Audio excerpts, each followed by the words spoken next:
I just wanna be where you are, dwelling daily in your presence. I don't want to worship from afar.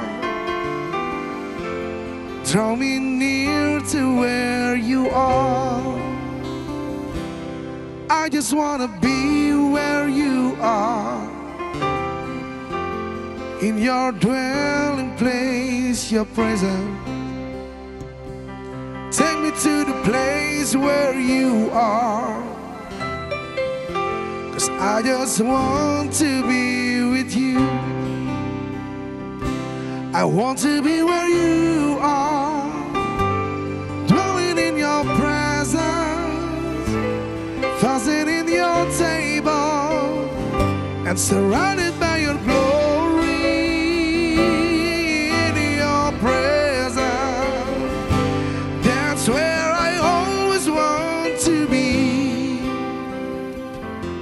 I just want to be, I just want to be with you. I just want to be where you are, dwelling daily in your presence, dwelling daily from afar. Draw me near to where you are. I just want to be where you are, in your dwelling place forever. Take me to the place where you are, 'cause I just want to be with you. I want to be where you are, dwelling in your presence, fasting in your table, and surrounded by your glory. In your presence, that's where I'll always want to be. I just want to be, I just want to be with you. I want to be where you are, dwelling in your presence, fasting in your table, and surrounded by your glory. In your presence, that's where I always want to be. I just want to be, I just want to be with you. I just want to be, I just want to be with you. I just want to be, I just want to be with you.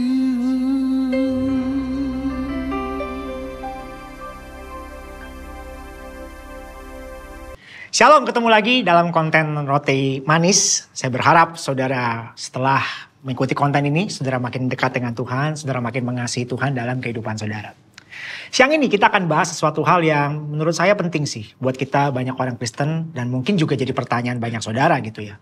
Apakah di dunia kekristenan ada ular putih? Bukan ular putih, maksud saya bohong putih itu loh ya. Bohong putih ya kan. Yang jelas kalau di Indonesia sih pasti bohong putih itu udah ditindas, disuruh nyapu, ngepel, bersih-bersih. Itu mah bawang putih, bawang merah ya. Tapi let's say kita mau ngomongin tentang pada siang hari ini mengenai bohong yang demi kebaikan. Nah saudara, gini dulu deh, kita mundur dulu beberapa langkah ke belakang ya. Umumnya pasti orang berpikir Bohong udah pasti nggak bener lah. Dari sekolah minggu kok Andre kita udah diajarin tuh lagu ya kan. Bohong, bohong, bohong, bohong itu dosa. Ya kan. Anak Tuhan nggak boleh bohong. Lalu ada 10 perintah Allah ya. Yang bunyinya kan salah satunya adalah jangan kamu bersaksi dusta ya kan. Jadi kita coba tipis-tipis kita perhatikan layer demi layer. Sekarang the question is apa itu bohong? Apa itu dusta? Umumnya orang memahaminya, kita keluarin statement yang tidak sesuai dengan fakta real, itu udah hitungannya bohong. Tapi saudara kalau perhatikan Alkitab lebih jauh, faktanya, loh kok ada di Alkitab cerita tentang Rahab yang berbohong, ngumpetin pengintai Israel saat dikejar penjaga di kota Yeriko. Tentunya saudara ingat cerita itu. Lalu ada lagi cerita Sifra dan Puah, bidan di Mesir yang bohong saat ditanya pasukan Firaun saat mereka menyelamatkan bayi laki-laki yang lahir di zamannya Musa itu. Jadi jangan kegocek. Mari kita cermati ayat dan cerita-cerita ini lebih dulu sebelum kita buru-buru mengambil kesimpulan dan lain-lain. Sebelumnya jangan lupa like, subscribe, dan share channel ini. Oke? Kita lanjutkan lebih jauh lagi. The big question is, apakah bohong dan dusta itu gimana sih dalam sudut pandangnya Alkitab? Yang pasti dunia kita hidup sekarang ini sudah dicemari oleh dosa ya. Oleh sebab itu anak-anak Tuhan tuh harus diperlengkapi dengan hikmat Tuhan maksud saya.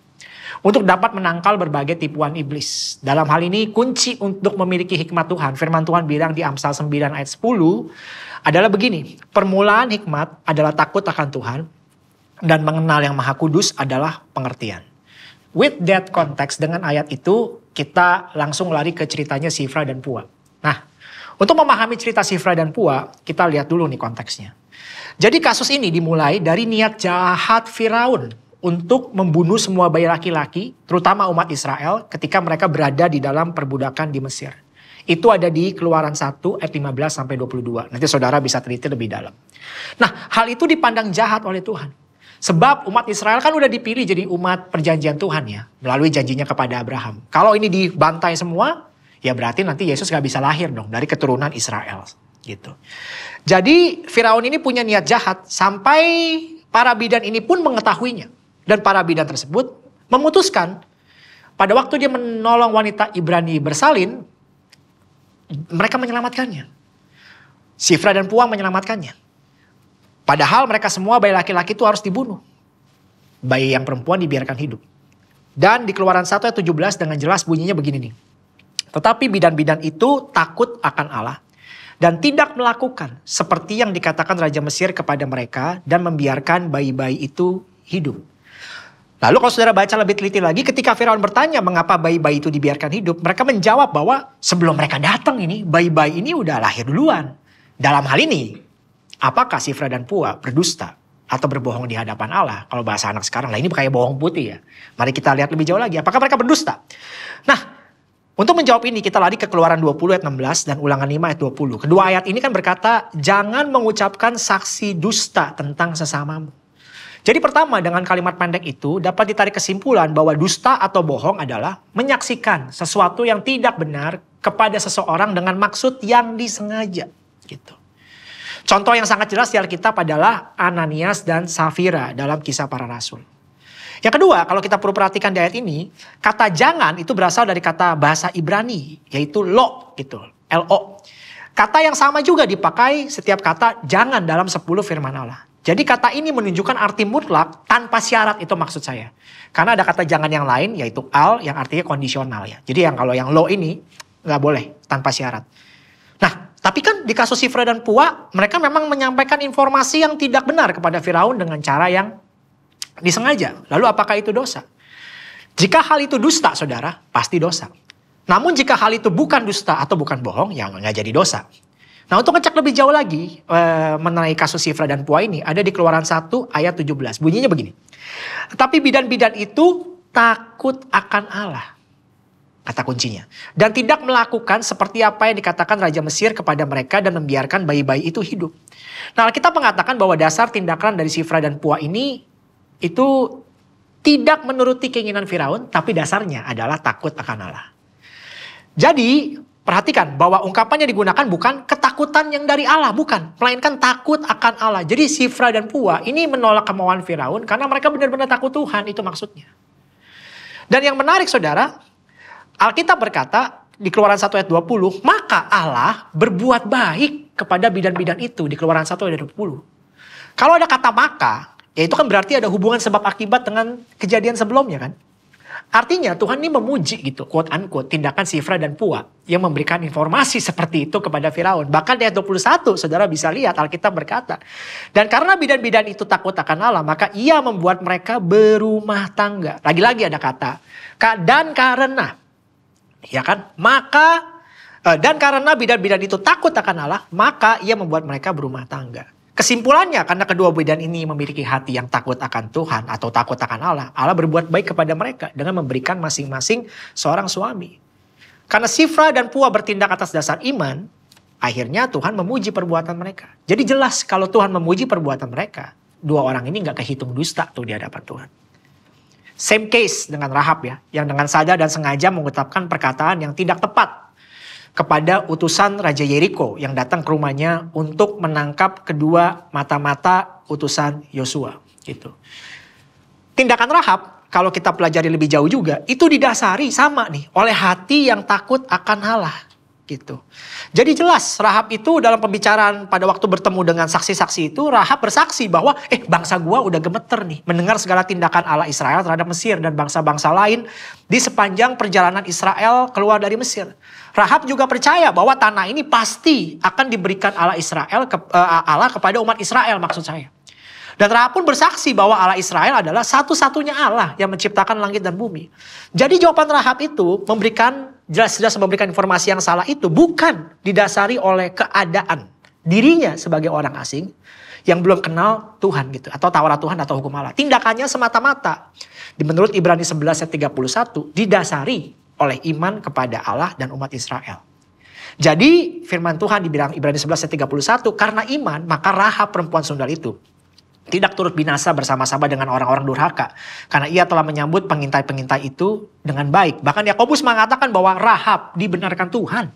Karena tindakannya yang tidak menyerahkan kedua mata-mata itu kepada pihak bangsanya. Agak panjang ya, tapi kayaknya fondasi perlu ditaruh tuh. Jadi berdasarkan uraian tersebut nih saudara ya, dapat disimpulkan bahwa tindakan Rahab pun tidak termasuk dalam kategori dusta di hadapan Allah. Jadi gimana nih? Apa dusta yang dimaksudkan sih?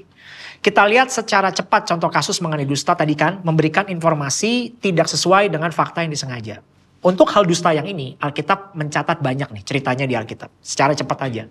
Alkitab mencatat 2 kali Abraham membohongi raja soal Sarah adalah istrinya, dia bilang adiknya. Kalau saudara nanti baca di Kejadian 20, Abraham membohongi 2 kali raja Mesir, 1 Abimelekh ya.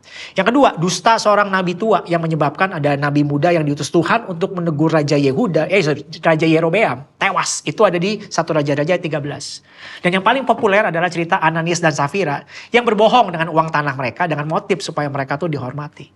Nah, ketiga kasus ini saudara ada kemiripan. 1, kasih informasi yang tidak benar.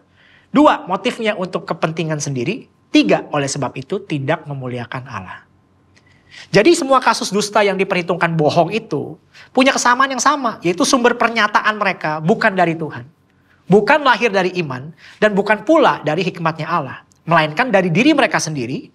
Dan selanjutnya karena dasar pemikirannya dari diri mereka sendiri. Jadi semua kasus dusta itu punya kesamaan yang sama. Yaitu sumber pernyataannya bukan dari Tuhan. Dan bukan lahir dari iman. Dan bukan lahir dari hikmatnya Tuhan juga sih. Jadi dari diri mereka sendiri gitu maksud saya. Dan selanjutnya karena dasarnya dari diri mereka sendiri ya otomatis tujuan tindakan mereka itu sama sekali nggak untuk memuliakan Tuhan atau melakukan kehendak Allah. Nah itu sih tick box kita yang kita perlu pelajari. Bahkan ditekankan di Yohanes 8 ayat 44, dibilang gini loh. Buat yang suka bohong nih ya, iblislah yang menjadi bapakmu katanya gitu. Dan kamu ingin melakukan keinginan-keinginan bapakmu si iblis itu maksudnya. Ia adalah pembunuh manusia sejak semula dan tidak hidup dalam kebenaran. Sebab di dalam dia tidak ada kebenaran. Apabila ia berkata dusta, ia berkata atas kehendaknya sendiri. Sebab ia adalah pendusta dan bapa segala dusta. Jadi dusta itu awal mulanya dan datangnya memang karena keterlibatan si iblis. Di mana kepentingannya adalah menolak kehendaknya Tuhan dalam hidupnya. So, wrap it up. Kesimpulannya. Berdasarkan semua kasus di atas, akhirnya kita ngerti nih definisi yang jelas mengenai dusta atau bohong. Satu hal yang pasti saudara ya, Tuhan tidak mungkin berbohong dan Tuhan tidak menghendaki kebohongan. Jadi kesimpulannya, berdasarkan semua kasus itu, akhirnya kita dapat ngerti nih, dusta atau bohong ini kayak apa sih sebenarnya yang Tuhan gak suka gitu. Dari tadi kita pelajari ada 3 indikatornya kan. Yang jelas sih saudara, Allah itu gak mungkin berbohong dan dia tidak menghendaki kebohongan. Secara manusia, jika sebuah fakta tidak diberikan secara tepat dan sengaja, kita pasti udah cepat-cepat buru-buru bilang, wah itu udah kacau tuh, itu bohong, dusta, dan lain-lain. Tapi bagi Tuhan, bukan sekedar faktanya aja sih. Melainkan juga menyangkut isi hati dan tujuan dari si yang ngomongin fakta ini atau informasi ini, menyampaikan itu tuh kenapa gitu. Fakta yang benar adalah jika seorang secara sadar tuh melakukan kehendak Allah. Dalam hal ini, Shifra dan Pua dan Rahab melakukan perbuatan yang sesuai dengan kehendak Allah. Di mata Tuhan jadinya mereka gak berbohong. Jadi dusta atau bohong menurut Alkitab bukan semata-mata karena memberikan informasi yang tidak tepat sih, bukan itu. Melainkan harus dilihat lagi dalam layernya, apa yang jadi motif dan tujuan untuk perkataan dan tindakan itu. Contoh kasus ya, untuk meninggalkan saudara berpikir dan merenung sedikit. One day misalkan, saudara sebagai orang Kristen yang takut akan Tuhan, lagi berdiri nih di depan pagar rumah. Tiba-tiba ada seorang yang berdarah-darah, lari duluan dengan cepat gitu. Kayak orang dikejar-kejar siapa dan dia memegang tangan saudara bilang, tolong saya. Umpetin saya lagi dikejar-kejar oleh orang-orang jahat. Tolong saya. Apa yang saudara lakukan? Kalau saudara sebagai anak Tuhan, pasti saudara akan cepat-cepat minim-minim umpetin dulu lah. Apalagi saudara dengar kegaduhan, misalkan di belakangnya orang udah lari bawa parang dan lain-lain gitu. Lalu begitu ditanya sama orang-orang ini, saudara akan jawab apa? Kamu lihat gak? Ada orang tadi berdarah-berdarah lewat sini dan lain-lain. Ya saya yakin kalau saudara memiliki hati nurani yang bagus, saudara pasti akan bilang, oh iya mungkin akan lari ke sana. Karena buat saya yang penting orangnya selamat dulu gitu. Apalagi dikejar oleh orang yang lagi emosi dan bawa pedang dan bawa parang.